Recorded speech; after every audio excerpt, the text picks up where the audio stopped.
iRacing.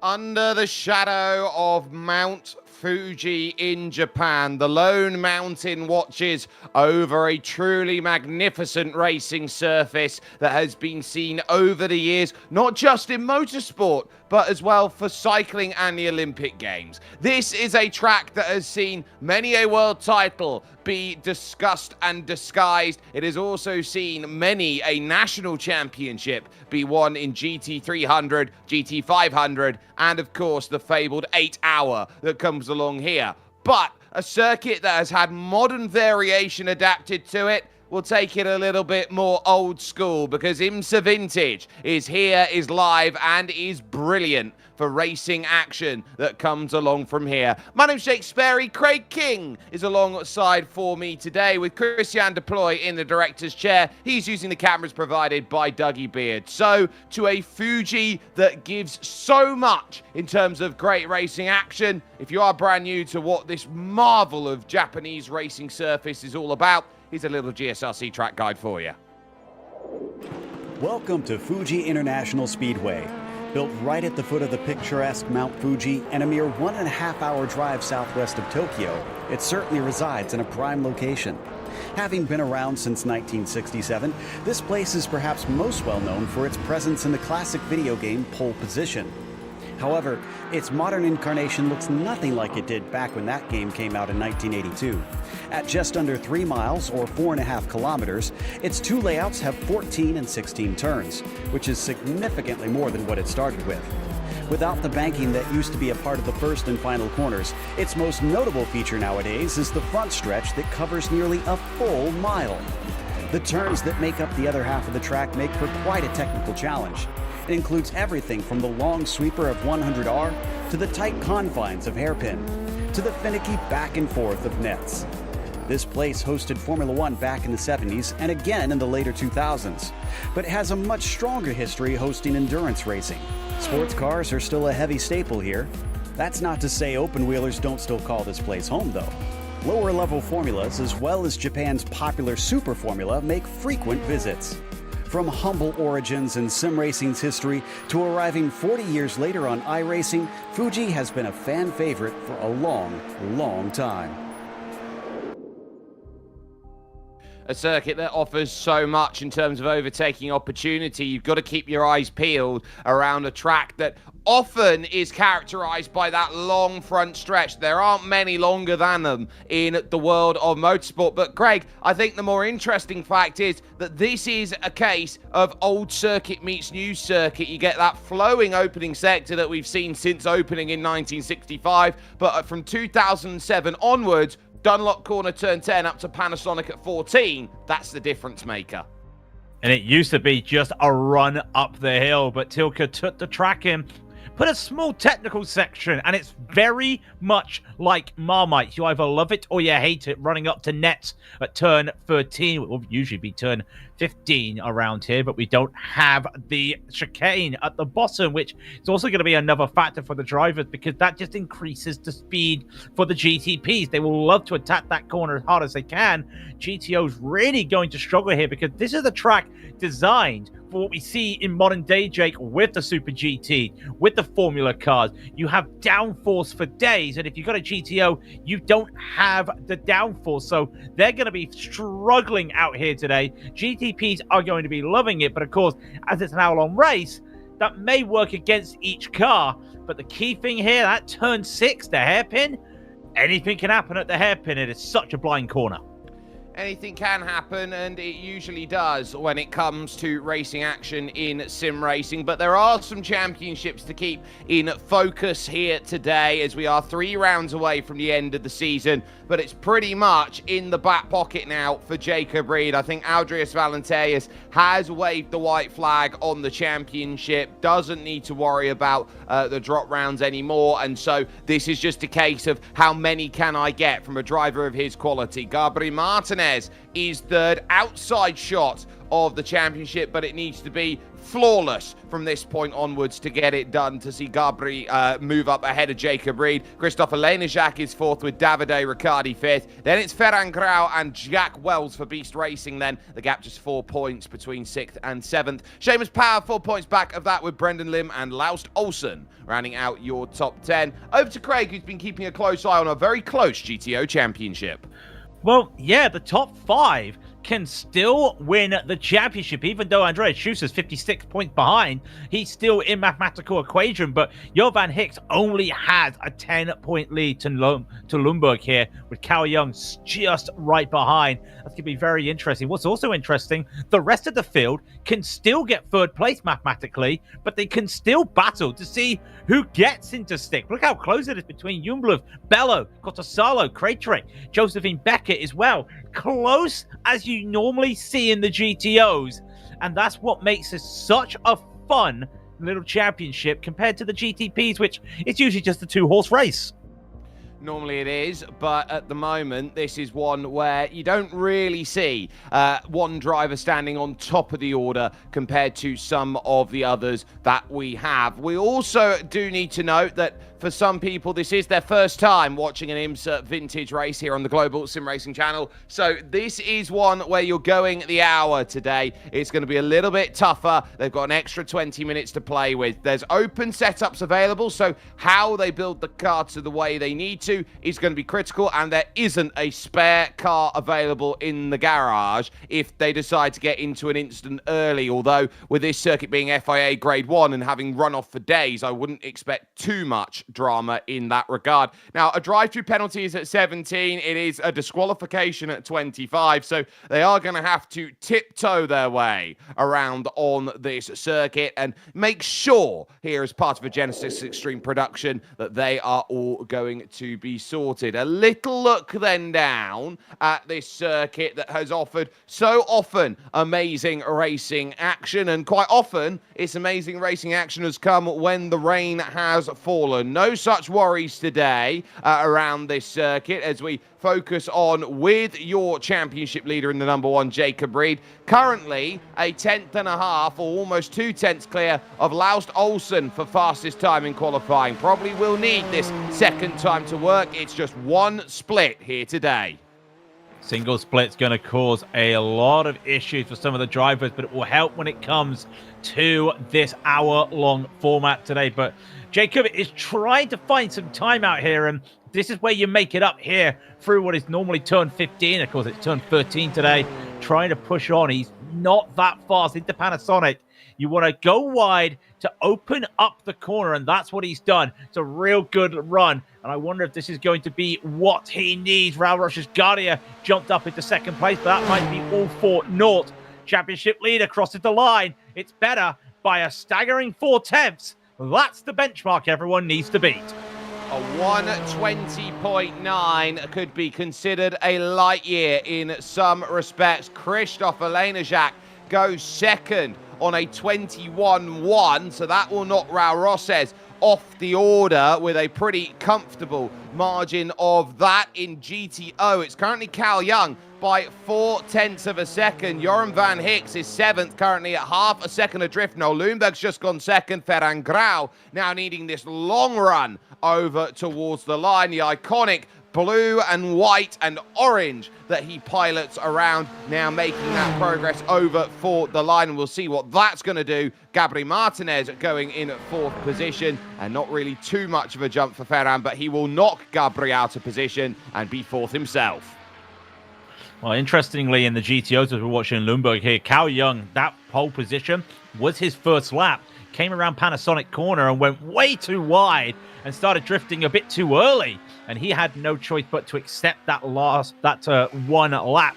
So that allows the likes of Mickey Friesen to come just close to overtaking him. Now Noel Lundberg with his final lap. And we go into what normally is the Dunlop corner here, or Chicane X as it was first called. And it's just flat almost here. Well, it's a bit of a break, but you get the idea. Look at the brakes here as they come through this technical section. And it used to be uphill in a straight line following the curvature. Now you follow the curvature almost like you're walking up a hilltop there, trying not to go too wide to Lundberg as he now goes tight. And I think he's got a bit too tight here, Jake, because that's not an optimal line there. That could cost Lundberg for a really good time. And I'm looking at the timing screen. It looks like he's losing that time. And if he doesn't get what he wants, it's a quicker run than many expect over towards the line. He's going to have to be hopeful. He did improve, but he will not gain an extra position for that improvement. A 133.619, not going to be the job needed. Manfredi Aliata then is going to cross for the number 38 Italian, a 39.5, just trying to get the bearings of a very difficult Audi GTO, which is all in play at this stage. With 50 seconds remaining in qualifying, I can confirm there are no drivers out there currently on a lap, so that is going to set the field then for racing action. And with it being an hour rather than the 40 minutes, this will feel like a longer race. This will feel like an endurance rather than a sprint, Craig. And so maybe we'll see drivers be a little bit more cautious off the start of these runs. Maybe a little bit more cautious, maybe a little bit more aggressive. We don't know. Traffic will be interesting, but the GTOs have been experimenting. Do you no stop or do you go for the stop? And no one actually knows what's faster because both big races they've done this week, not as many cars that we have today, not the same conditions, and also one went an extra lap. So no one knows what's going to happen today. It could be interesting to watch that decision in the GTOs. We'll take a look at the starting grid then here for today's action. We'll start with the GTPs because Jacob Reed is 2/10 clear at the top of the board ahead of Christopher Lenejak, with Raul Rosses in third and Ferran Grau in fourth position. Gabriel Martinez and Laust Olsen will house themselves on row 3, with Brendan Lim in 7th and Fernando Serrato then in 8th position. It will then be Moreira Marcos in 9th place, with Davide Riccardi rounding out your top 10. You've then got over the page Guilherme Luis in 11th, with Jesus Sanchez in 12th. Andre Felipe Diaz is then 13th, with Aaron Zizzo making up 14th. The last time set was a 29.7 by Christopher Cornelio, with the 4 that didn't set a time: Juanca Soriano, Vincent Stebner, Kleber Batara-Mora, and Mark Lockhart making up 19 in GTP, 23 with Craig in GTO. And it starts with Cal Young with that first lap, who set the pole position, with Mickey Friesen alongside him in second, while Lundberg will be in third, with Iker Costasalo in fourth. Andreas Schuster will be fifth, with Yoko Leskala back again in sixth. Jack Wells in the GTO today in seventh, for Johan Van Hicks, not the qualifying he wanted, in eighth. Josh Brain ninth, and rounding out the top 10 will be Emilio Dechari, which then lead us 8 thousandths behind Dechari. Fabian Jungluff will be in 11th, with Martin Krajcik in 12th, and then Martin Shirley, the unlucky 13th, with Brandon White in 14th. Then it's Shadi Ahmad in 15th, with Corbin Pollock in 16th. Roman Bello will take 17th, with Pablo Rango 18th. Josephine Becker takes 19th, called it the worst qualifying she's had. David Tomaski will be in 20th, and the last 3 all setting times: Yoni Berg in 21st, Ben Luca Echo in 22nd, and Manfredi Aliata, as we did see, in 23rd. So, hold your line steady. This is one of the more unique multi-classes that you'll find in the world of motorsport, and it is built very firmly off of the realm of respect, because, Craig, you've got these GTPs that love to fire it through the corners and are brilliant with the downforce that they've got. And this is a ZX-Turbo that, in some guises, there are parts of this car that resemble the old 1990s Le Mans efforts, which were screaming down the Mulsanne at 350 kilometers an hour. But you've also got the GTOs, the Quattro, as it is. It is a car that is built differently, more rally pedigree that goes along and slides about. So that creates a much more different scenario. Yeah, it's not your modern day multi-class, but interestingly, both of these cars come from a different situation and brought into IMSA. This variant of the Nissan was also in Le Mans. Not this version, but these guys are going to try and do it WEC style.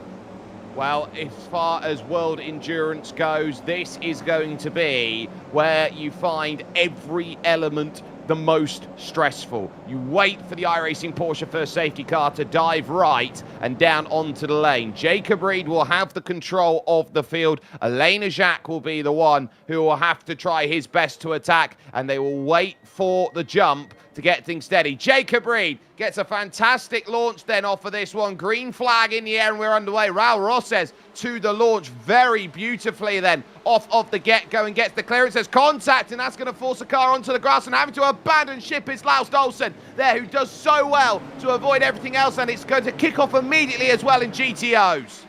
Almost 3 wide, almost looking to go 4 wide, and almost there. Yeah, I saw Van Hicks almost forcing it 4 wide for a moment, but Mickey Friesen gets the best of everybody. But now Iker Costasalo just gets a really good run. Everyone just trying to make their way through, almost 4 wide in the background. And there is a 1 spinner, 1 car hard into the wall. And I think that's a top name as well. It's Yuko Leskala has gone around. Another one going around. That looks like it's Craytrick. It's all chaos here coming into Coca-Cola.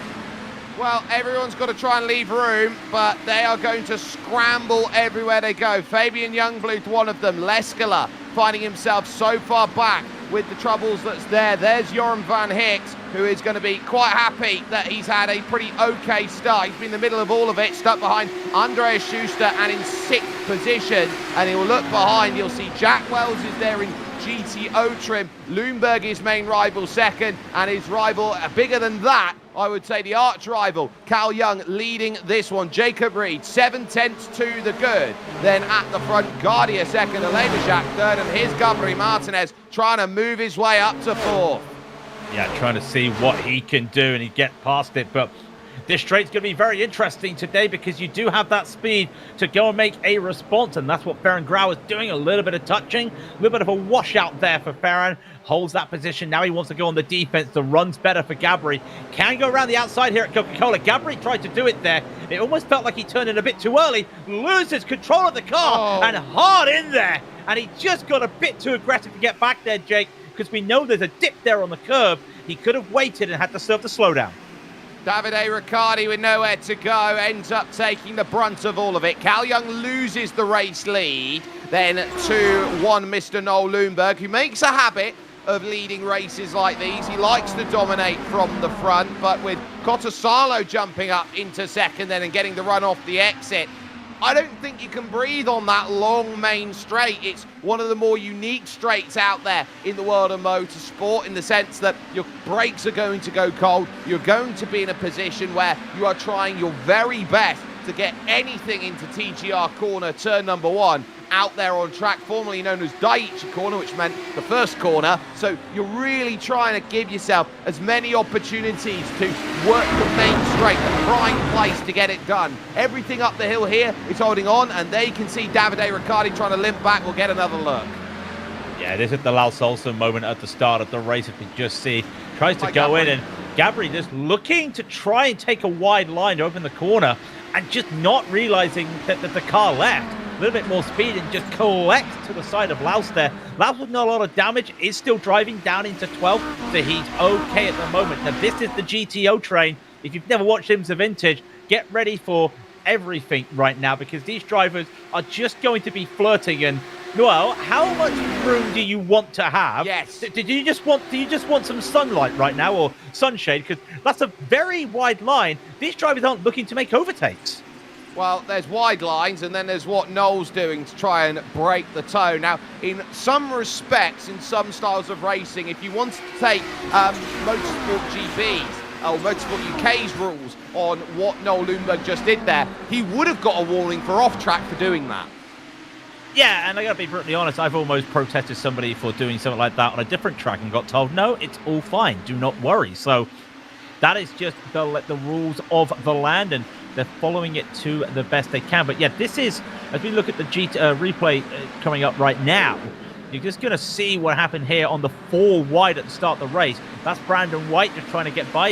It was Foreman Pollock with Martin Craytrick there to spin straight away. But here comes a 4 wide. They're all trying to go, not realizing it's 4 wide and just collecting. More drivers collecting, and look how close Foreman went in the top left to collecting people as Brandon just got collateral damage.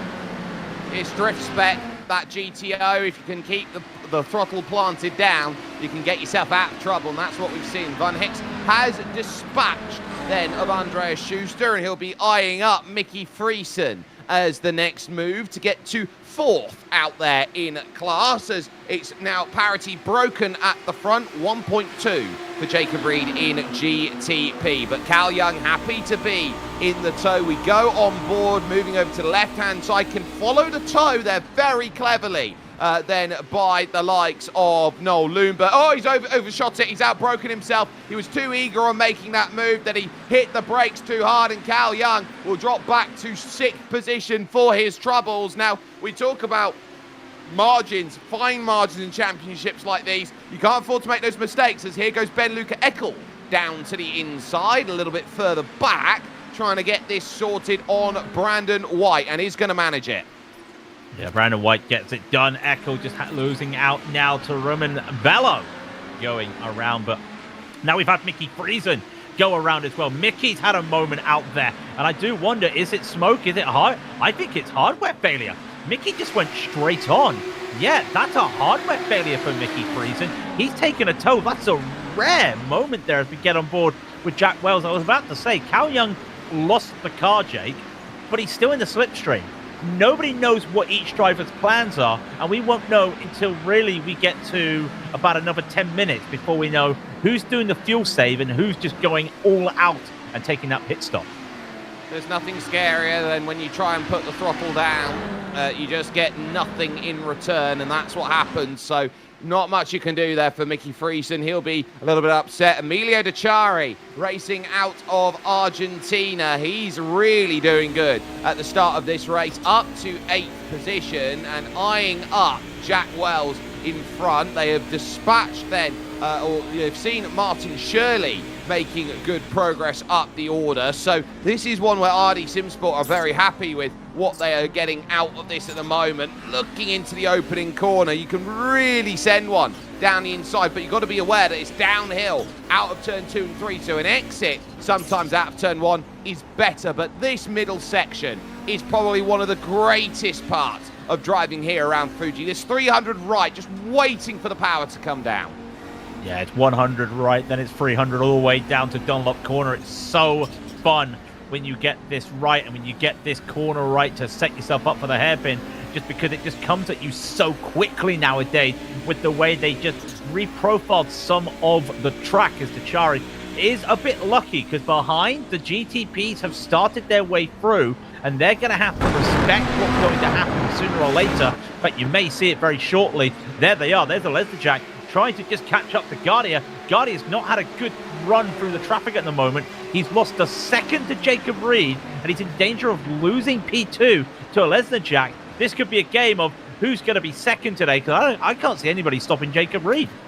Well, that's going to be where the race is. Can Jacob Reed scamper away, or does someone have a magic ticket to make it happen? Another look at Davide Riccardi. I will also note there's issues out there for Moreira Marcos, who's out. You just don't know where to go. In a car like this, which can hit the speeds that it does, Craig, you have to make a split-second decision, and it's very difficult. Now, Elena Jacques, and the traffic wanted none of that. Fabian Youngblood was very happy to drive into the grass to avoid a pick scenario for Raul Rosses. Youngblood now has got himself a chance to see that Elena Jacques got half a car in front, but Rosses is a little better on the brakes around the outside. He'll have the inside for turn 3, a closed corner at Coca-Cola. Still, Christoph doesn't want to give this one up just yet. He's going to try and fight around the outside. That's not going to work. Good work then from Raul Rosses to hold his second place.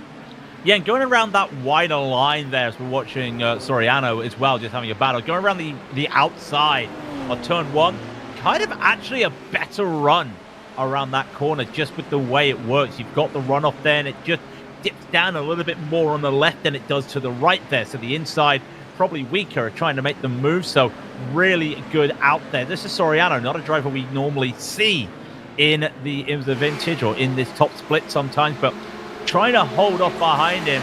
Sanchez right behind you, only Berg with a moment you just saw in picture, just getting caught out. And where do you go on a track like this? Because we talked about it at the start, Jake. This isn't your normal multi-class. The things you expect a GT to do with multi-class and a GTP modern day it's not the same that you get with these sort of cars, because an Audi has to hold one line and one line only, and that's about 4 different lines coming down the start straight. Yeah, because they're all trying to make moves on each other. Joran van Hicks has got to the back of Kottasalo and Noel Lundberg. Cal Young's desperate to get up to that group and will need quick clearance from the likes of Jacob Reed. Jack Wells there in 8th position will know all too well how these cars behind are going to get through. He's raced in them practically all the time this season and sees Ferran Grau just comfortably jump on through. Andreas Schuster, the block, you have to wait for the power on the exit, get to the outside and then use the advantage of the GTP over the GTO, and that advantage you can see is mid-cornering speed, because that's where downforce is. There's a slide in front from Kottasalo. He's going to drop time. I wonder whether he's just been dragged into the side. No, he's just grabbed the grass on the entry to Advan corner, and that's dropped him out the leading battle, and now side by side and behind down the hill now to Cal Young. And that's unfortunate, because the hairpin is basically just a left-hander that once you get it done, you go straight on the throttle. So you would have had no exit speed trying to slow this car down. So not only did he lose the spot because he had to slide, he then lost another spot because he could not get the momentum going. And there comes the car right by. More GTPs going by. So the Finn really looking to make some moves to get back up. But again, if I'm Cal Young, if I'm Kottasalo, the car's clean. Made a mistake. Both drivers made a mistake. I'm happy with this because as we see Serrano battling, these GTOs right now, they're happy just staying in this line. It's going to be another 10 minutes until we see what happens. And I do wonder if we're actually going to see some fireworks at the end of this race. Two teammates, they're working together in Ferran Grau and Fernando Serrato. There goes Dechari to the inside of Andreas Schuster, comfortably gets the move done. And I tell you what, this might be one of the best races I've seen out of Emilio Dechari. He's had a wonderful drive to start this off, and you've got to remember that back when racing first gained its true popularity, Argentina was the powerhouse. Oh, Argentina was always the powerhouse, and you know, I'm not going to say that there's anybody else, but you think about the South America, most of the things when you think about South America nowadays is Brazilians. No, Argentinians have still just been there for all the time, and look at how Dechari has come through. He's won junior championships here, so now he's making his way up, and he has had a fantastic first season in the full-time. He still would have gained points for the full-time, but he was in the junior category. Now full-time, doing really well out there. Even now just holding his way, trying to make sure he's not making too many mistakes, trying to make sure he gets that GTP by fine, as Sanchez having a little bit of an issue around there, and that's something you've got to deal with when you've driven a GTO. Sometimes the GTPs, especially at that corner, they're slower, and Jesus just realized that. Emilio almost managed to overtake him as he lost some time.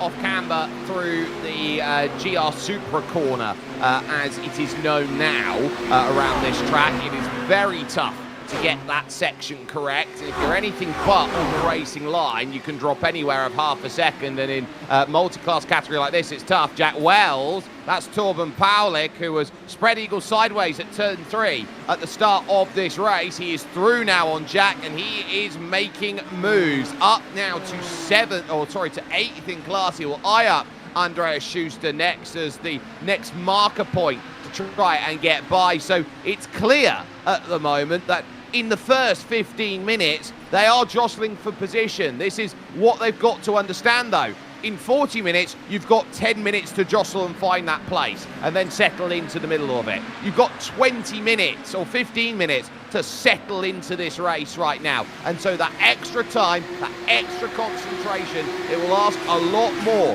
of these drivers the longer that they go. Joran van Hicks now up to second because of what happened earlier on with Ilka Kottasalo, but give some credit to Cal Young. His pace has kept them close. Now, they got a car off in front of them, one of the GTOs there of Jesus Sanchez Morales, who was just struggling to get the car slowed up through the GR Supra corner. So now this gives Lundberg, Van Hicks, Young and Kottasalo now 4 to the floor along the main straight.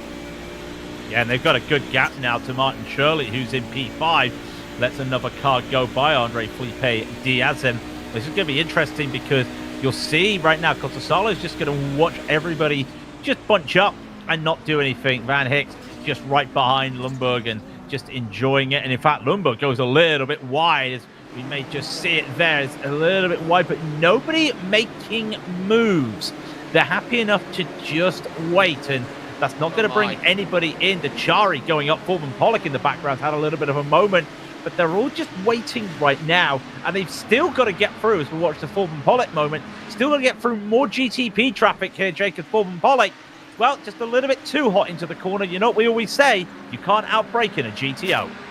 No, you can't, and so that's because everyone's on the fine line and limit, and that meant that Paulik fell to the back of the field and allowed everybody else then the chance to go through. You got Brain in there, Josephine Becker is in that group, Jack Wells, Andreas Schuster and Emilio Dachari, so they're all there, they all want moments, they all want the chance to get on up in this group, and this is what you don't often see. You normally see first pass through the traffic, the groups split up into 3s and 4s. You don't often see a train of 6 this far into the opening races. Now Laust Olsen looking to get by Guilherme Luiz for position, and Guilherme on the outside. Not much you can do about that. That's an easy pass by Laust there in the top right. Yeah, you're not going to outschool one of the veterans, in fact, the veteran of IMSA Vintage, and that's what they were looking at. Just accepting the overtake is done and live to fight another day. They're not even at a full IMSA Vintage sprint lane at the moment. They've still got to wait for that. Shout out to Josephine Becker, though. She commented it was one of the worst qualifying she's ever had. She's now up 10 places. Sorry, Alessa Jack has had a moment. Yeah, and that's going to force side by side now with Ferran Grau as we focus on Andreas Schuster. And now Grau's going to get the inside up in the number 12 car to get the pass. So easily done. Ferran Grau moves on up to the podium. Christoph, it was through the Dunlop curve at turn 10. They are running the non-chicane layout, so it's a faster right-hander there at that section, bottom of the circuit in terms of elevation. So easy for the car to just spin around there, as now here will come the move back for Elena Jacques to try and get this move. Matt Lockhart back into pit lane then, so this will be covered back off once more, but blush is spared. You're now in a fight.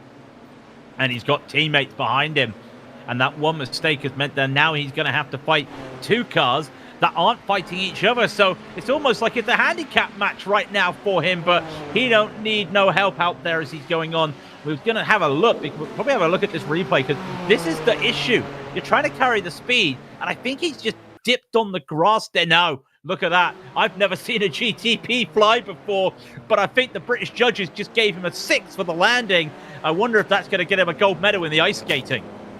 Well, we'll see. We didn't see any rotation there from Christophe Elena Jacques, so no triple axle or double axle or single axle at that point, but you'd say he's a double axle because the car has 2 axles on it at this stage. So for Elena Jacques, he's happy at the moment in 3rd place, and we'll be looking to try and deal with this now at 8 seconds off of your race leader, Jacob Reed, who has not broken away as much as maybe we would have expected. Just the 3 seconds clear at the front. He has won races by 15 and by 20. He's someone who can take full seconds out of drivers and hasn't necessarily had that luxury today with Raul Rosses. We focus back to the leaders in GTO, and right now I think it's a very simple case here from these drivers in GTO.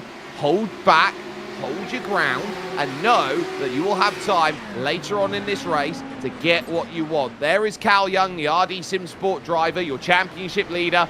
Measure your effort until the final 10 minutes. That's when you can go and throw the magic moves in. Well, Hold Your Fire was an underrated Rush album, but they're going to be holding their fire around here today, so they don't want to be going too aggressive. And I do wonder if this is part of the game. Cal Young lost the lead, but I'm pretty sure Cal's thinking right now, that's all right, I'm happy with this. I'm just going to use you to save some fuel, because even if he goes for a pit stop here, he's saved a lot of fuel. He's going to be saving a lot of time. And I keep looking, again, just going a bit too wide here, lads. I don't think the FIA would allow you to do that. Regardless, they're still okay with that. This race looks like it's going to be going 39 laps. They've only done 39 laps once this week. And the interesting thing was the driver that took fuel almost won the race because of it, but they overfueled by a lap. So they lost a few seconds, and it could be very interesting to see now they know about that. So it could be fuel versus not. So let's take a look at this then. I believe this will be Torben Paulik's moment. Then as he runs up the top of the... oh, that's never a good idea to see a car... oh, and twice. Trying to get the power back on, lit up the rears, and Torben Paulik, well, first one, shame on you. Second one, shame on me there. I think it was Christopher Cornelio who was the one who went around the Aussie. And ultimately there, it's very nice to see an Australian car sideways rather than upside down. Yeah, and I know sometimes we've all done that in different cars before, and it's so unfortunate. You get noticed. I just need to get back on, and you just overdrive the car, and that's wheel spin for you. They don't have the traction control like they used to. Well, they do nowadays, sorry. Back when they used to, they didn't have that at all. So it could be interesting. Jacob Reed goes for more moves through the traffic. Just saw in the lead of the GTOs a very interesting moment, because the leaders are side by side right now, as Jacob Reed is going to be coming to them. And just as we go to that Johan decide it's not worth it, going to go for a lift. Here comes Christopher right behind as well. But this is an interesting development, because Cal's going to be side by side with Van Hicks. Van Hicks has to make a decision. Van Hicks gives up P2 because he realized he got himself in a wrong position there. I think it's a fuel save. That's a decision that makes all the world's worth of sense. You save the fuel, you don't have to worry so much about it later on in this race. And I turn my mind over to VCO Infinity that happened just last week around this place in the Formula Ford, where Diogo Pinto fuel saved and won a race around here, and won by just a slither of a few tenths of a second. This is one of the tracks where fuel saving is possible because of the extreme elevation change. Yeah, and they're going to need to just use that. The elevation changes, use the hill to do some fuel saving, go and work it. I tell you one driver who can't do fuel saving, they can't even change gears. We now know that Mickey Freaks' retirement, his shifter decided that it was time to go home to another planet. It completely disintegrated on the brackets of his rig, and there's hardware failures, Jake.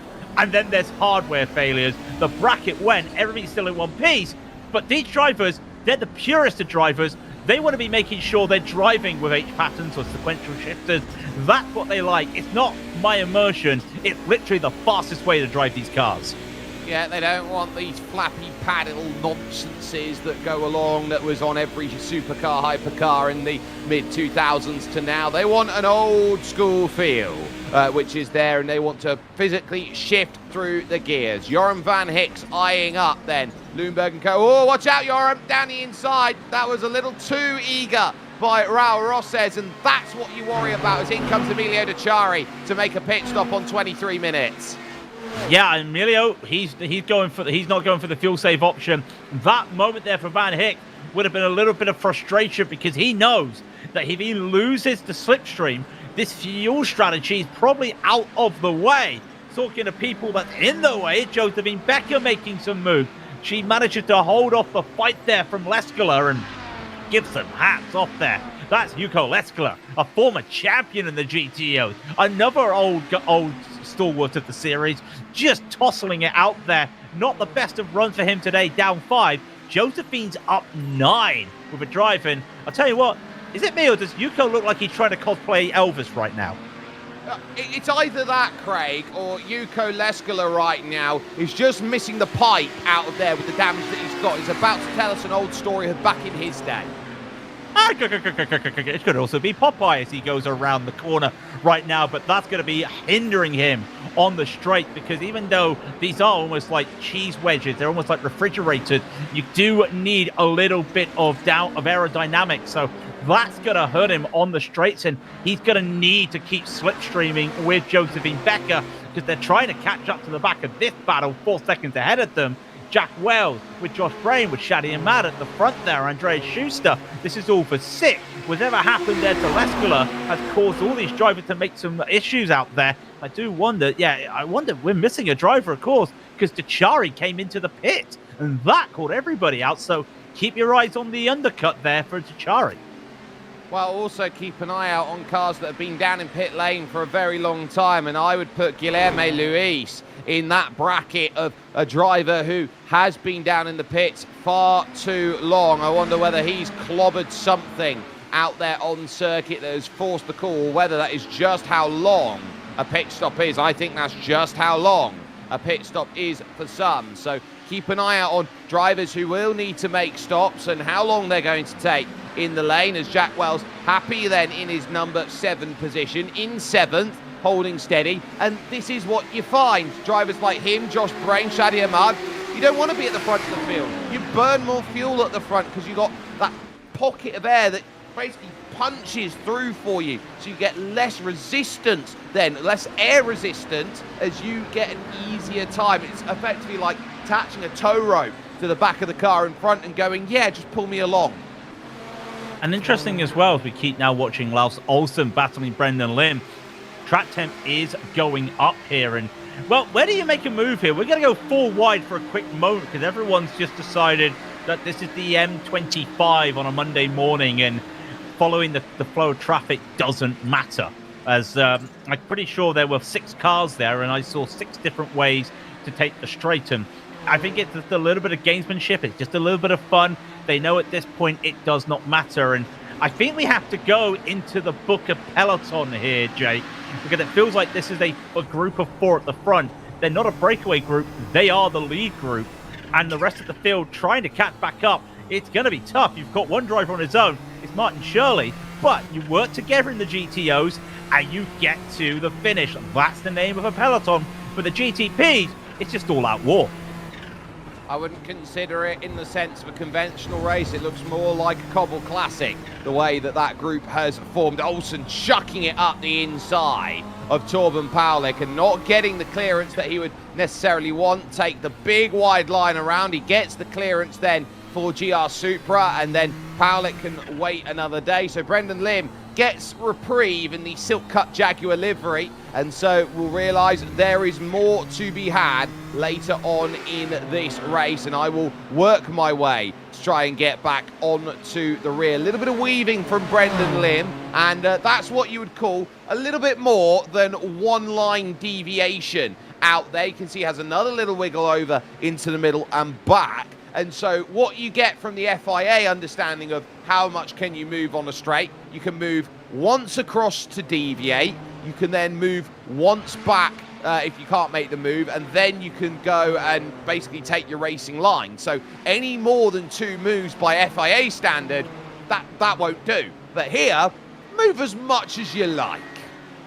As much as you like, providing that you're not going to start blocking someone to, and get rid of their line. And that's not what we're seeing out here. Josh Brain, another driver. I think he's going to be the first driver to actually come in. Well, Dechari came in, Kraytrick came in, Forben Pollock's come in. They also had to get damaged, but Josh is into the pits, and there is Dechari. So could be interesting to see what happens with Dechari taking this pit, but I've also realized Josh Brain has to get to the end of the pit lane, which is the longest part of the pit lane. There he is. He's just had to go all the way down the pit lane just to get here. It's really, and then it's quickly gone as well. Gets out ahead of Dechari, but Dechari's going to make the overtake, you would think. But again, short run to turn 1. They're going to go side by side with this. Emilio will notice that, tries the battle, and he gets it around the outside. Josh will try to make a move here. Didn't take tyres. There's not enough time for tyres here. They're going to have to use the same set all race. Storato into the pitch, then the number 18 out of the GTP. So they're also thinking quite early about when's the right time to come in. Remember, those GTPs will guzzle a lot more fuel than the GTOs, and so it's almost expected that they'll be on one stop. That is Serato's teammate Ferran Grau down the inside, and Emilio Dechari will feel quite happy that he's managed to deal with that and gone through. Very upright position there with the sim rig as Leskala still battles with Josephine Becker as Becker pits. So you get the sense there's different driving styles. Some like to lay back in the seat, almost like, they're on a recliner. Others prefer to be right up over the steering wheel. I drive like I drive my car. I don't sit back in the seat properly, and I sit upright and I sit close. It's not comfortable, but it works for me, and that's how you do it.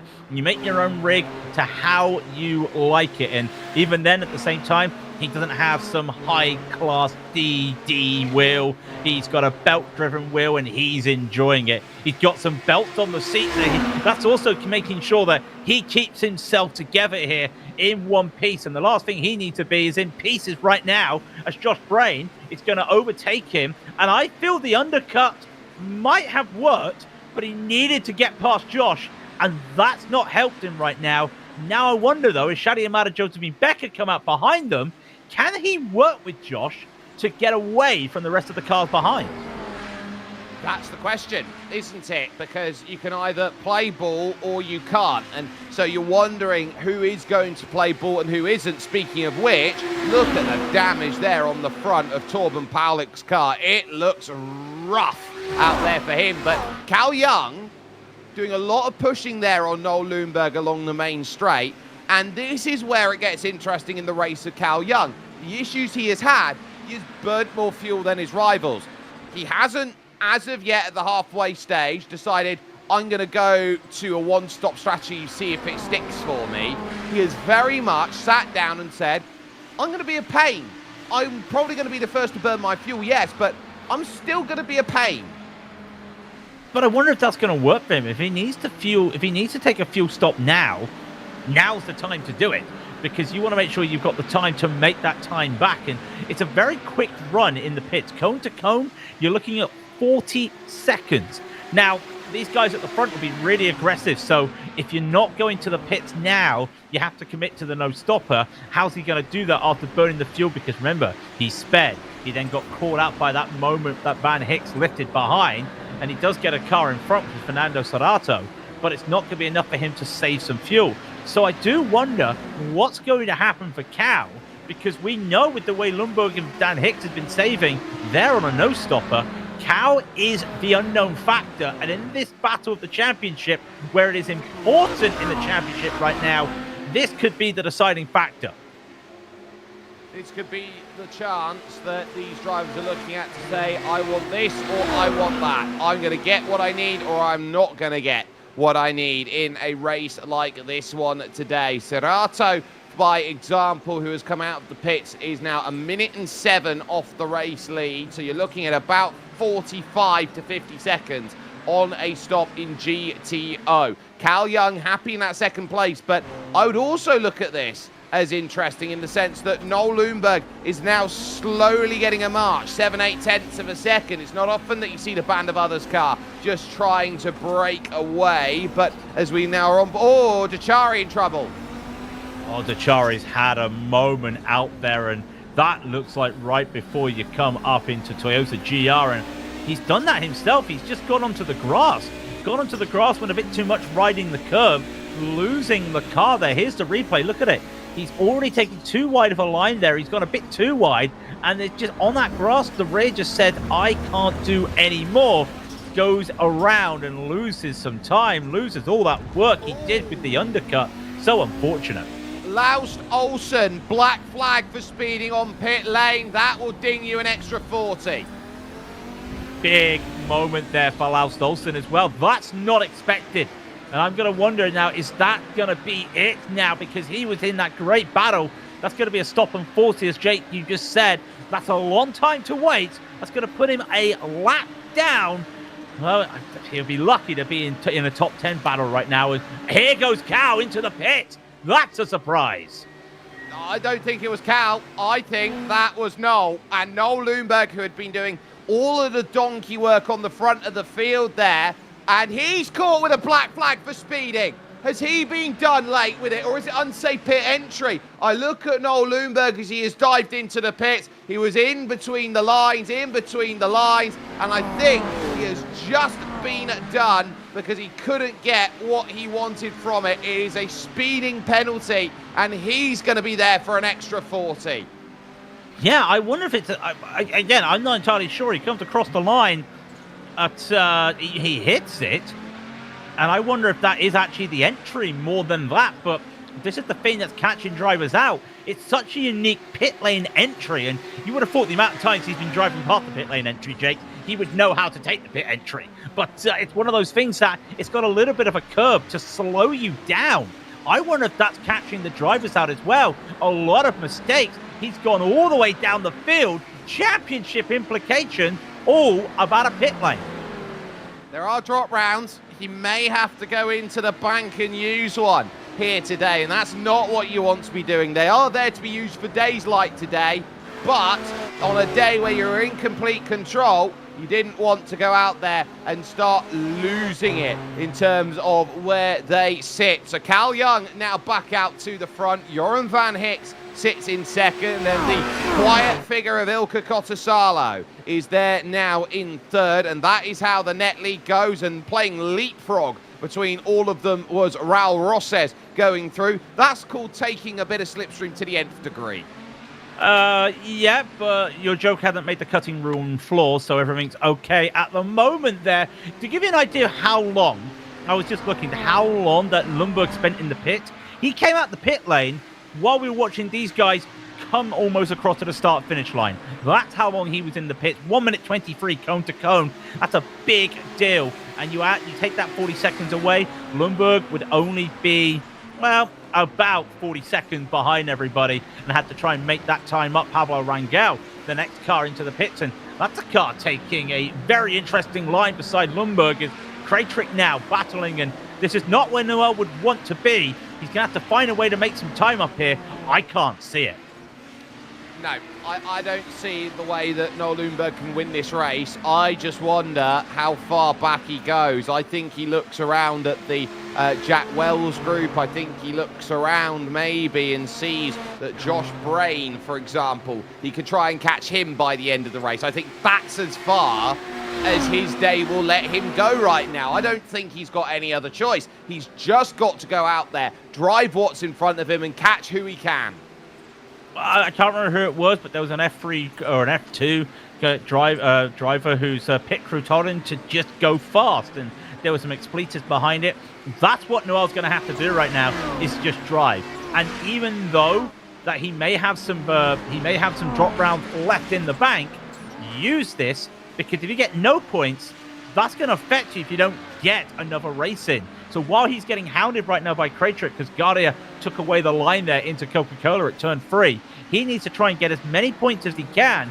That's why we were saying there, look up to as far as Josh Brain. But if he could find those 15 seconds in 23 minutes, and it could happen, he could get a top 10. You won't be catching up to these guys, as Jukka Leskala is still trying to battle Andreas Schuster, and they're on their own right now, and I wonder if they are doing a no-stopper. We'll see, because they're just piloting around them as Aaron Zizzo, who gets the clearance sorted. He's 8 laps down at the moment in this race, is Aaron, and he's now trying to make sure that the end of his race is happy as it goes. But these drivers will certainly be hoping, yeah, we're in for a chance here. Top 5 at the moment, depending on who pits, depending on who doesn't. So at any point, you're probably looking at, okay, I know what my fuel burn is per lap, and my worry is going to be whether I can or whether I can't. I am also going to note the battle on at 3rd place overall in GTP, because you've got Ferran Grau within 1 second now of Christophe Elenijak for position. And so I would start wondering here whether Ferran can be a little bit of a nuisance, because remember that the driver that came behind them into the pits was Fernando Serrato, who made a very early call to make a stop.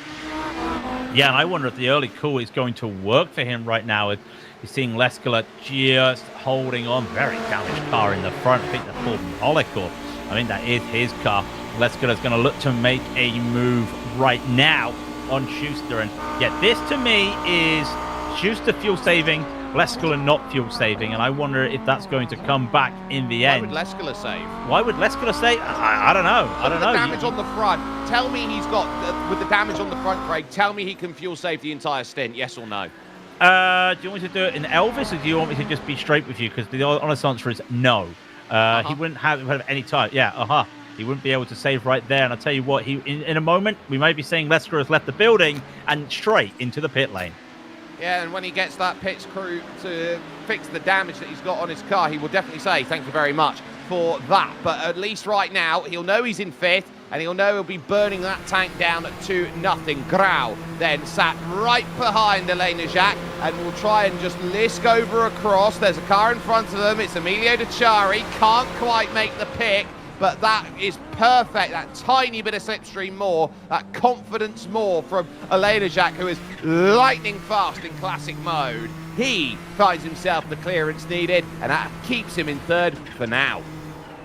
Keeps him in third for the moment, but he's not out of this at the moment. Here comes more battles, and did you notice that? That almost looked like Van Hicks was almost baiting Cal to use more fuel there. And he just was there side by side, and Cal for a moment was like, do I have to go for this or what? And then just as it comes to braking, a lift from Van Hicks, another lift from Van Hicks, call it one more and you get a Brucey bonus. Van Hicks is definitely on this fuel save, and I wonder if he's trying to drag Cal out to the watchers right now, because I don't think Cal can survive with all this battling he thinks he's doing. That's the key thing, he thinks he's doing. A little lock up at the brake there from Cal Young. That forces him slightly wide and uses a lot more track there going through Advan corner. A lot of these corners, the way that you get quicker as you use more of the road, it is very wide, the circuit here, through various elements of the track, and then at other stages it gets quite narrow. So I look at Joram Van Hicks. There's two ways they can play this. Joram can just sit behind and force Cal Young to go out there and just save fuel. But if Cal plays the game properly, bring Ilka Kotosalo back, then you'll both be sorry. Or you could even go as far as bringing back Martin Shirley, and Shirley not. Is he in that battle? He's 8 seconds behind, but if you're bringing Kotosalo into this fight, you could almost bring Martin Shirley in, and we haven't talked a lot about Martin this season, but what a season he's having for his first season. David Tomsky just having to let these cars go by, and look who's got more fuel saving from that. It was Van Hick. Gets the overspeed and starts lifting before he even comes to the braking zone. Cal didn't do much of that. He just used that slipstream to his advantage. If I'm him, I'm going to drop like a stone right now. Let's bring the rest of the field in, because there's Kotosalo just in the background. Yeah, but if Cal lifts early in this situation, and he knows that Joram Van Hicks is lifting early, then they both lift even earlier. Joram Van Hicks will get to the next stage and lift earlier, and then if they're going to continue to play that lift game, it's a game of chicken of how early do you lift, and then Joram could turn around at some point and say, I'm not. In comes Raul Rosses Guardia from second position, so pit stops on board with Cal Young. Joram Van Hicks now trying to think about where he goes in terms of his line, hits the brakes, lifts off early, then hits the brakes firmly to go on through 155 kilometers an hour through that section, now up the hill on the long drag to home. It's funny, you said about if he lifts, they'll just do more lifting. You heard last of the late breakers, who's the longest of the earliest lifters? Yeah, it's going to be quite interesting if that's the name of the game, but it could happen. The early lifters? Yeah, that's the first of the early lifters. I don't know. You get what I mean there, Jake. It's going to be an interesting battle. Brendan Lim's coming to the pits as well, so he's going to be losing a position to Soriano, so that's going to be one to look at. Guardian now comes out of the pit, and Guardian will get out the pit before he sees this big battle right now. But they do have Zizzo coming by, and then there's more GTO lap traffic in front. Cal's going to use that lap GTO traffic to get a little bit of slipstream. Well, slipstream or daylight. He needs one or the other and not both. And I think that's what he's staring down the barrel at. It's Pablo Rangel who is there in front, the Brazilian driver, number 28 in this field, and they're going to need to get clearance. PD and Q. Round the outside will go Jesus Sanchez Morales, then who will screen by the lot of them, and on the exit they'll also have Guilherme Luis, who's trying to get some damage repaired and to get back up into this race, and that just cuts the nose a little bit and forces the side-by-side. Traffic sometimes plays that game, but look at that wide line by Joram Van Hicks. I can have side-by-side, I don't want it. No, just go. Keep it a single line. This is fine.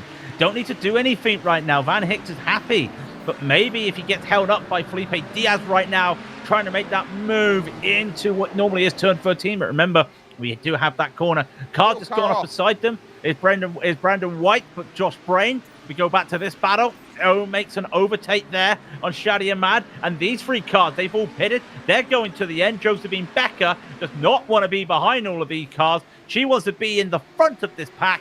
And right now, it's not working for her. So with Lenishak and Soriano in, this is Noel Lundberg live, getting a pass done. He's up to 14th, so he's happy there. Brandon White and Zizzo got together, and Zizzo was saying, look, you can't just track out like that into me when I'm trying to take the outside line and I'm posturing that way. And you would look around and say, in every series he'd be correct, except this one, because Brandon White can't do anything but that. No, the Audis have to take a line. They have to do that one line, and sometimes you can't deviate from it. But at the same time, I have to play devil's advocate. If you're going to try and go around the outside of a car, you've got to have the responsibility to do it safe. And you should, in all due fairness, if you understand the whole multi-class aspect of these cars, because again, it's not the same as a modern day multi-class. There's different permutations, different intricacies you have to learn. Going around the outside of a car is tough. We've seen that with Jacob Reed twice this season.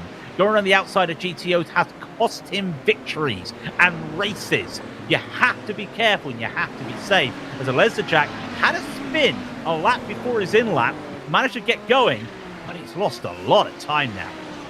I'm looking at Raul Ross's Guardia here. He's now 18 seconds clear of Christophe Lenishak, so that is a huge drop by Christophe.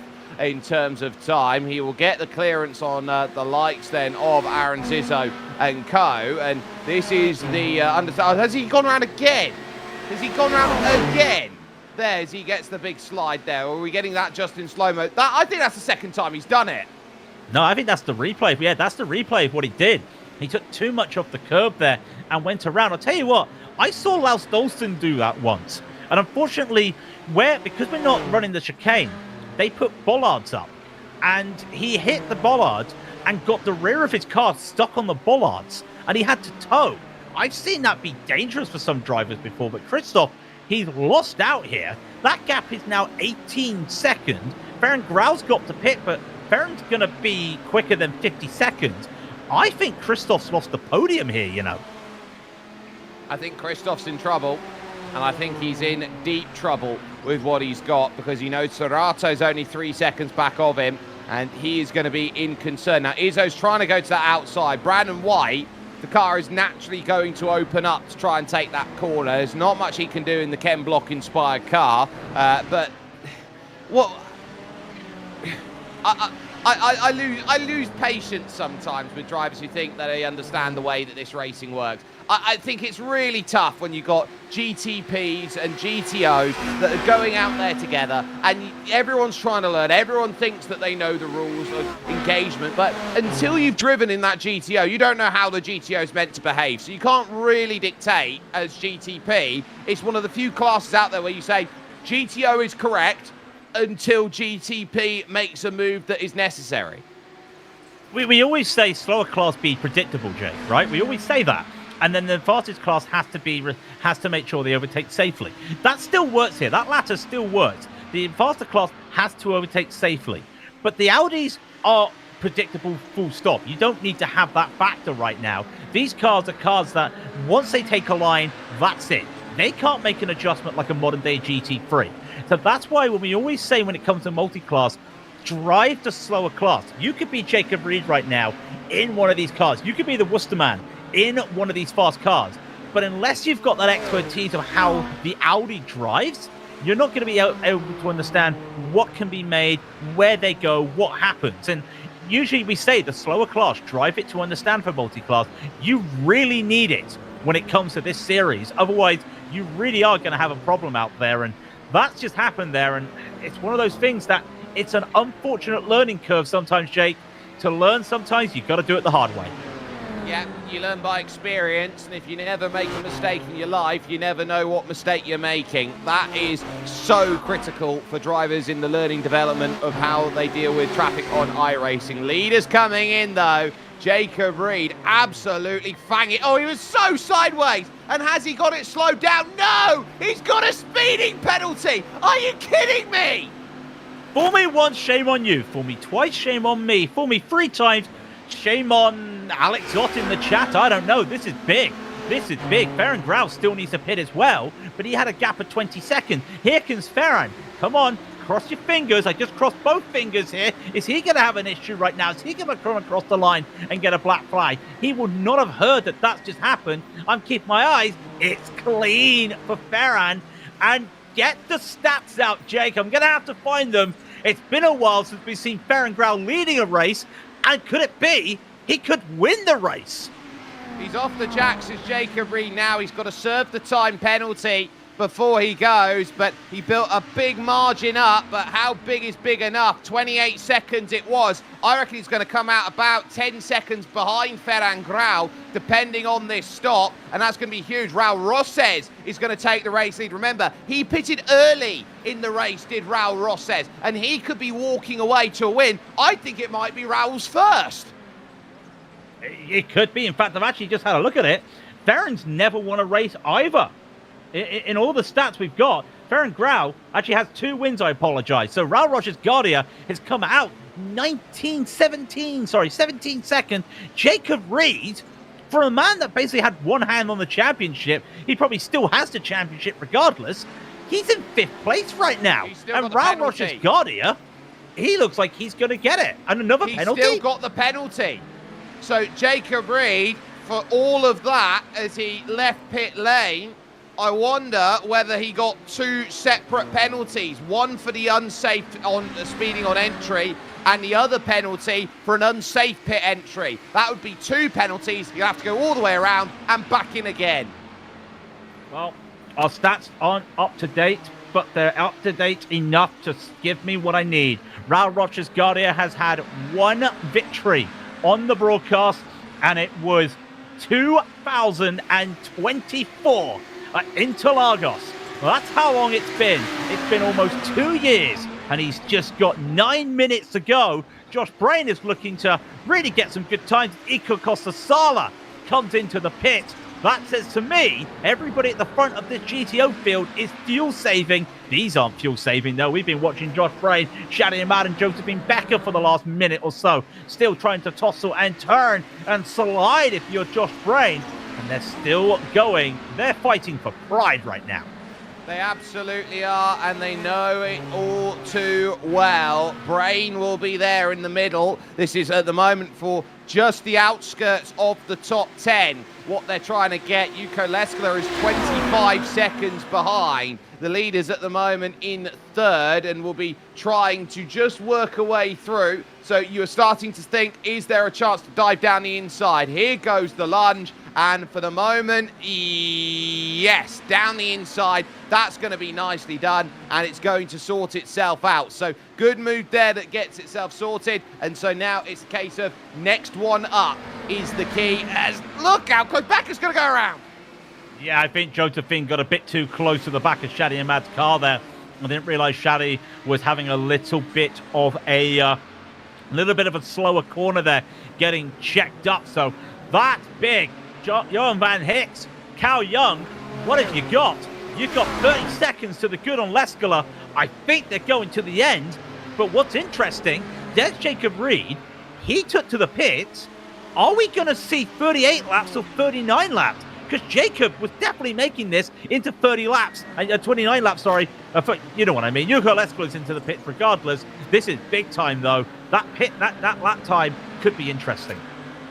It can. It really can. And Jacob Reed has served his 2nd penalty. He's now clean, and he's away. So Young and Van Hicks leading in GTO. Andreas Schuster's half a minute down the road. So even if they sip at it, they should be okay in terms of their margin over everyone else. There is your leader, 17 seconds clear right now. And I would look in that Team Essex Lotus livery at Raul Rosses and say, at this stage of the race, 6 3/4 minutes to go. It's in hand. Don't do anything silly, as round goes Aaron Zizzo in front of the leaders, and you'll see him right now just waiting to rejoin. He'll rejoin in front of them, and also around is Jonny Berg. Yeah, Jonny Berg goes around as well. I wonder if they had a little coming together at that final corner. I think Aaron's already taken a slowdown. Yeah, it was. Vizzo's already taken a drive-through for incident point, so I do wonder. If you're Raul Roches Guardia, the last thing you tell Raul Roches Guardia is to take it easy. The last thing you tell any driver is to take it easy, and that's just a sign of why he's not taking it easy right now. The moment you tell a driver to take it easy, we know what happened with Senna. You crash. You just keep hitting your marks. You just keep doing what you're doing. It works. Keep your foot to the floor. You don't need to worry about the cars behind you. You just need to worry about yourself. So if you're doing that for the last 50 minutes, you could do that for the final 5 minutes. You can. Some drivers just drive at 10 tenths and do what they can with it. Josh Brain, 9th position at the moment, and he will look in front and see that is Yuko Leskala after his pit stop. This is pretty much a case of the ugly bug ball at the moment that you're seeing right now with faces of these cars right now, of these two, of Leskala and Brain, that only a mother could love. Hey, that's insulting. I love their faces as well. That's not a nice thing to say, but I know what you mean. Josh Brain, yeah. Josh Brain, I'll tell you what, they might be getting some gold in their grills after this with the amount of stuff that they need, but it's the battle of the broken, and it will be Josh Brain who gets on by. I want to say he's the one with the least damage, but actually he isn't, because I can actually see the wheel sticking out a little bit. He's got more damage than Leskala, and he gets on by. What's interesting is behind them is Shadi Ahmad. He can't take advantage of this. Really surprising. And Cal Young's in the pits. Well, I'm not shocked at that. So now here's the question. Yoram, how far can you go? How far can you hold? 4.5 minutes to try and solve. This will be a splash and dash for Cal Young, and Andreas Schuster will now be an interesting driver to keep in note whether he can hold his nerve for the final few minutes of this race. Cal was pushing, we know he wasn't fuel saving as efficiently, and now the long run down pit lane to get back out. Andreas Schuster is going to move up then into 2nd position just as Cal Young exits the pit, and now suddenly we've got a race on our hands. But the moment Schuster got to the pit exit line, he was on the clutch. That's how much he's fuel saving right now. And you know where the pit exit line is compared to the braking point for turn 1. He is lifting a lot right now, and Cal's right behind him. There is Schuster. Cal Young's coming up right behind him, and I don't think that he's going to be able to hold this. The gap that Schuster's got is not a lot either. Jack Wells is also on a no-stopper. Behind him is Cotasalo. I'm looking at the times, and Ilka can't catch up right now. Yuko Leskala, he's had some slides, he's had some moments out there. He's still looking like he's Elvis, and he's nothing like a hound dog right now. Getting that move on Shadi Ahmad after a mistake, trying to catch up to Josh Brain. They're having some fun. There's Van Hicks. He's in the pits. He has to. He's not got a choice. He's now going to be there. It is going to be 3 minutes to go. He had to make the call, and suddenly Andreas Schuster is trying to hold the weight of the world behind him and save fuel late on in this race. This is a measure of can you or can you not. He blinks as he now runs through Panasonic corner, this Toyota owned circuit, and now the main straight. Here comes Cal Young. Remember, he can go full bore on the straight. Andreas Schuster can't, and Joran Van Hicks now trying to exit pit lane is going to look at, is he going to be clear or not? Cal's got himself through, up to speed, you wait. It's going to be now that Joran Van Hicks can get up to pace. Here comes Cal Young. This is going to be close into turn number 1, and it's just Joran Van Hicks, but he's not safe. He's not safe, and he didn't have to take tyres, but he's had those tyres cool for just a few seconds, and Cal's got already pre-warmed tyres, basically. So I wonder, Cal's a little bit more aggressive on the brakes. This is interesting. Cal was a second longer in the pits. That was to get a bit more fuel in, I think. I think he's looking to get aggressive right now. 38.5 second place, 37.4 seconds into the pit. This could be Cal going, I need to be aggressive. And behind is Schuster. He's got to try and save to make sure he doesn't have Jack Wells get past him. Jack's 5 seconds behind as well. He's not in this battle, but he could be taking a podium. 10 points, sorry. The difference between Van Hicks in second and Cal Young, who leads the championship. This is going to be a seismic moment that they look at and say, this was the moment the championship was won or lost. Josh Brain, who is in 8th, is still in a battle on the top right of your screen, really desperately trying to deal with the likes then of Leskala and Brain as Juan Casariano makes his way by. But right now, strap yourself in, get yourself ready, pour out your popcorn, because you've got 1, maybe 2 laps depending on Raul Rosses, who's only on the corner of the final corner now. Here comes Cal Young going to the race lead. Joran van Hicks is going to have to try and fight this side by side. He's not going to deal with that. Andreas Schuster now has dropped back to 3 seconds. He's desperately clutched to get in, but look at Joran van Hicks fight his way back on the outside of Coca-Cola. No dice! No dice, and I wonder if that was him just trying to make Cal Young play a mistake. Cal going a little bit wide there, taking an off track to make sure he holds it. They almost bang wheels. In fact, they do bang wheels for a moment, and now the inside does belong to the hairpin, but Van Hicks would have to really go hard onto the brake. It's not going to work. Cal's got the lead, but the slipstream will be Van Hicks, and this time, when they come on by, Van Hicks will definitely be saying, hey, I'm fighting for it. Where is Gardiers? He's on the last lap. He's not going to catch them in time, I think. I think the GTO to be going one more time.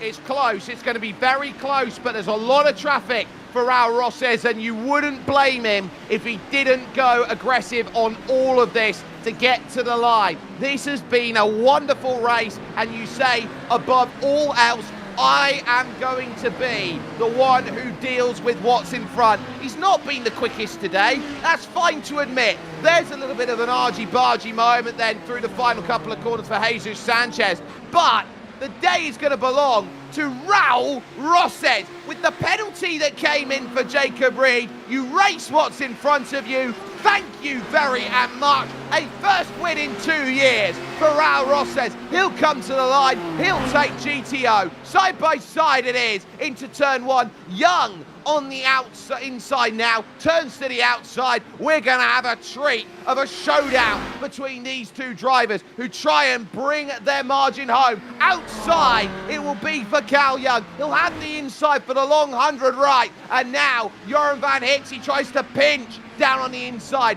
That's not going to be enough. He leans, and now they'll get traffic trying to work around the outside and gets the clearance through. That was Andres Felipe Diaz. Now through the Advan corner. They're going to need to look at that run down the hill. This could come down to a drag race, or who's bravest going into Dunlop now. Joran van Hicks is trying to line this one up. He's going to try and search for that inside. No, he backs out of it. Not my cup of tea at the moment. Now up the hill. Can he go and lunge for it on the inside? He wants it at 11 and 12, and he just again can't quite get the angle. Cal Young will pull out an extra car length here as they were needing that extra fuel. Watch out for that as well as they head over towards the final corner. Cal Young at Panasonic now will watch out for Joran van Hicks' drive. How good is it going to be between them? There is one car length. The difference as they now move over to the right-hand side. Line's going to come early for both of them, but now Joran will start to pick up the toe. Joran will try and go. He has to be crossed. It's there. Cal Young's got it.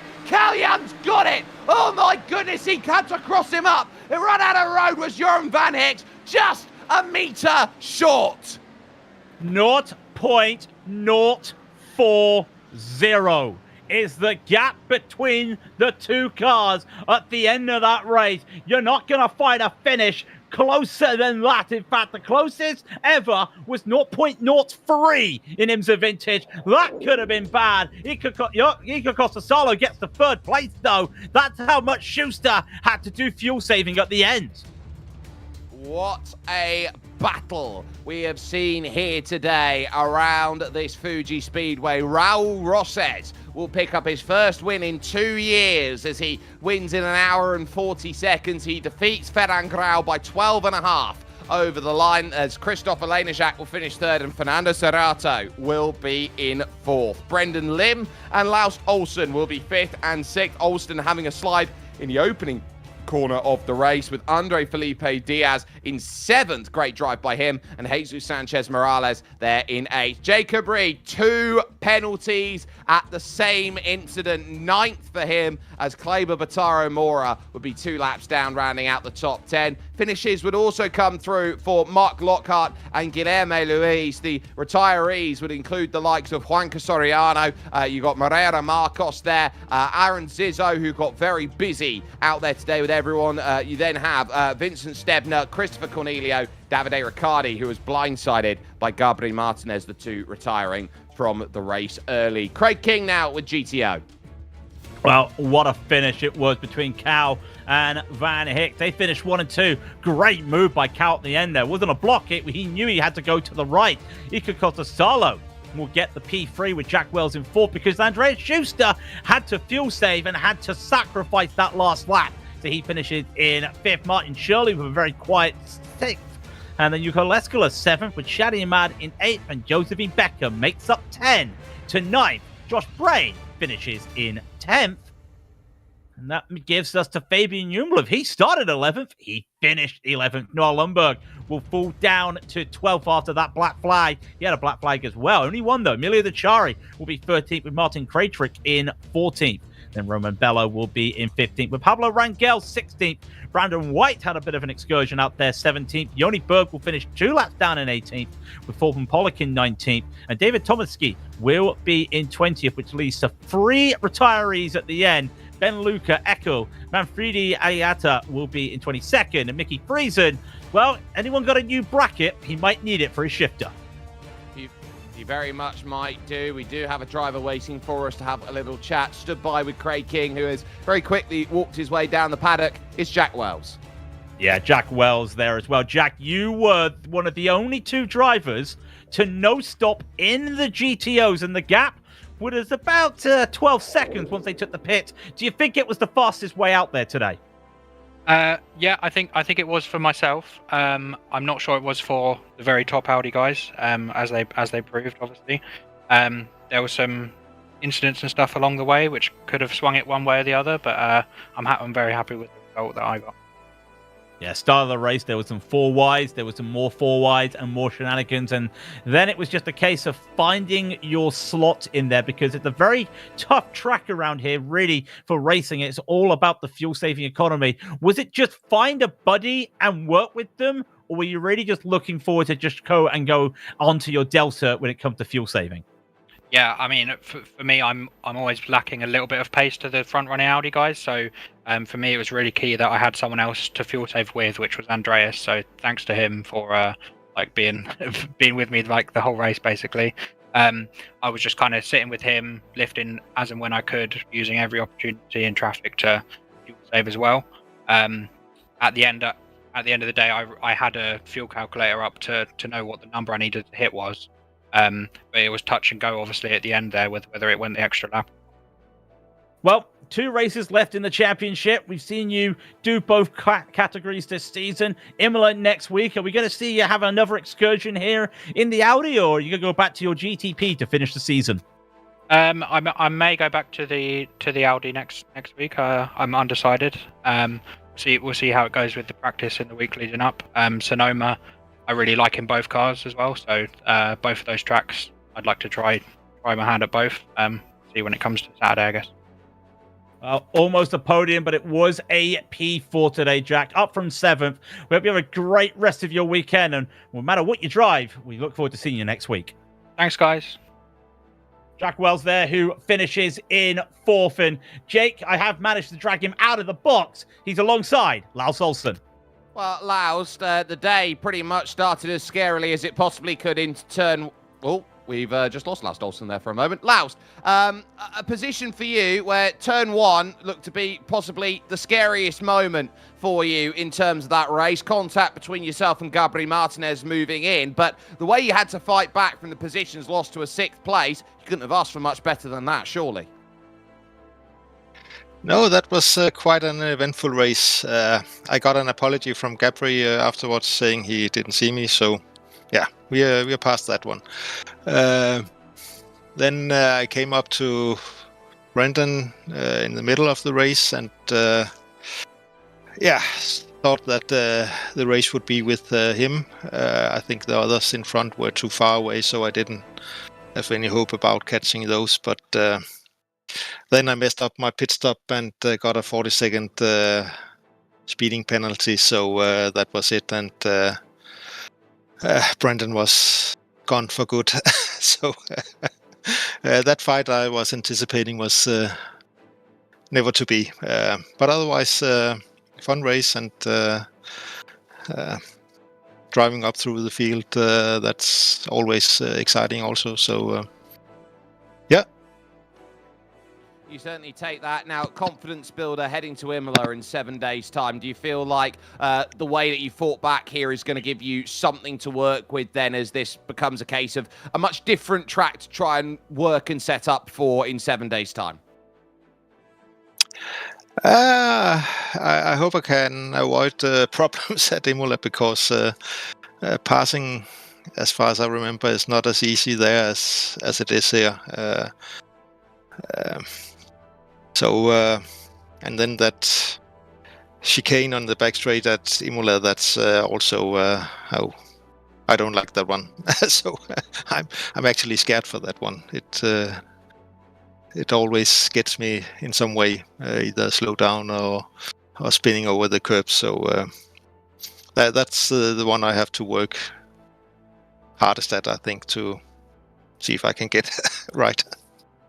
Well, we hope that you'll get a chance then to do so at Imola in 7 days. Laust Olsen there joining us and picking up a P6 from today's action. That'll be enough to close the curtains then here for us from today's running. But here in 7 days' time, we just alluded to it, we've got the wonderful Autodromo Enzo Edino Ferrari Imola, one of the great circuits then, and that will pretty much put the end to February with us then at 5 p.m. UTC for that, and we are so stoked to get that one in on the horizon as part of a Genesis Extreme production. You've also got amazing racing coming up all throughout the calendar, as we got tomorrow the likes of the Nordschleife to tackle with Classic Lotus Grand Prix. The Porsche's Owners Club will be over to Imola. Skip Barbers will be jumping in a Watkins Glen Cup. That's going to be a fast and frenetic race. And then over to Interlagos, where the Grand Prix legends will be back in with their 11th round of the championship. From Craig King, Christian Deploy, Dougie Beard, and myself, Jake Sperry, what a case of great racing. You would say on paper, Jacob Reed had that one locked up in a handbasket, but unfortunately, we don't race on paper, we race in sim. And so today, 2 penalties in 1 moment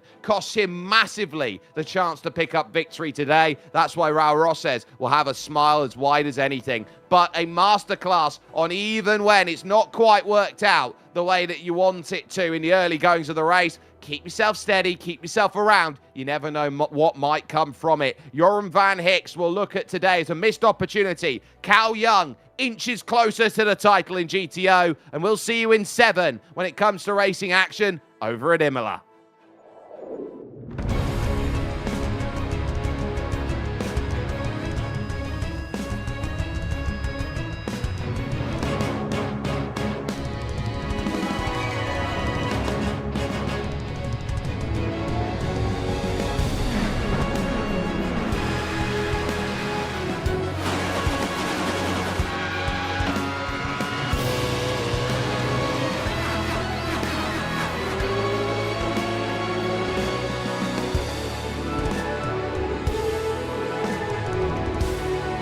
This is iRacing.